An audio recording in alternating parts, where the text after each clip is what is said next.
చేశారు కానీ ఇంకా రొయ్యల కూర మన వీడియోలో అస్సలు చేయలేదండి. ఇప్పుడు చాలా టేస్టీగా ఉంటుంది. ఒకసారి చేసి చూపిస్తాను చూడేయండి. శుభ్రం చేసుకున్న రొయ్యల్ని కొంచెం పసుపు, ఉప్పు, అల్లం పేస్ట్ వేసి కలిపి ఒక గంట సేపు పక్కన పెట్టుకోవాలండి. ఒక 1 అవర్ పక్కన ఉంటే మంచిగా రొయ్యలకి ఉప్పు పెట్టి చాలా టేస్టీగా ఉంటాయన్నమాట. మిక్సీ జార్లోకి కొంచెం జీడిపప్పులు, బిర్యానీ స్పైసెస్ అన్నీ వేసుకొని కొన్ని వాటర్ యాడ్ చేసుకొని మెత్తగా మిక్సీ పట్టి పక్కన పెట్టేసుకోండి. కళాయిలో కొంచెం ఆయిల్ మనకి ఎక్కువగానే పడుతుందండి. ఆయిల్ బాగా వేసుకొని సన్నగా తరిగిన ఉల్లిపాయలు, పచ్చిమిర్చి, 2 బిర్యానీ ఆకులు, కొంచెం పసుపు అలా వేసేసి ఎర్రగా వేగాక మనం ముందుగా కలిపెట్టుకున్న పచ్చి రొయ్యలు ఉన్నాయి కదా, అవి కూడా వేసేసుకోవాలండి. ఈ రొయ్యల్ని మీడియం సైజులో ఉండేలాగా చేసుకోవాలి. మరీ చిన్నగా ఉంటే చిత్తరగా అయిపోతాయండి. మరీ లావుగా ఉంటే ఉడకనట్టుగా తింటుంటే కొంచెం కరుగ్గా ఉంటాయన్నమాట. ఇలా మీడియం ఉన్నాయి తీసుకొని చేసుకోండి, చాలా బాగుంటుంది.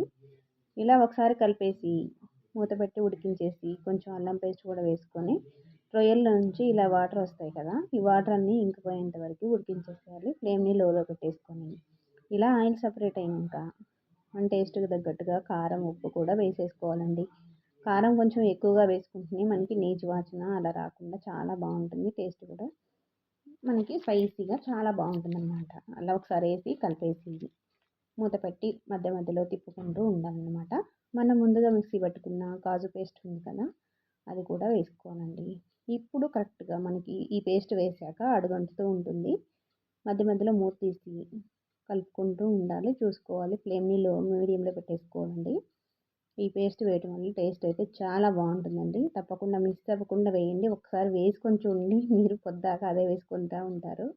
కొన్ని వాటర్ యాడ్ చేసుకొని ఉడికించేసేయాలండి. అలా వాటర్ అన్నీ ఇంకిపోయి ఆయిల్ సపరేట్ అయ్యాక కొంచెం గరం మసాలా, జీలకర్ర పొడి కూడా వేసుకున్నాను. మనకి స్పైసీగా ఉండాలంటే నేను కొంచెం బాదం పేస్ట్లో తక్కువగా వేసుకున్నానండి బిర్యానీ స్పైసెస్, అందుకే మళ్ళీ గరం మసాలా వేసుకున్నాను. ఒకవేళ అందులో ఎక్కువ వేసుకుంటే కనుక మళ్ళీ వేసుకునే అవసరం లేదు.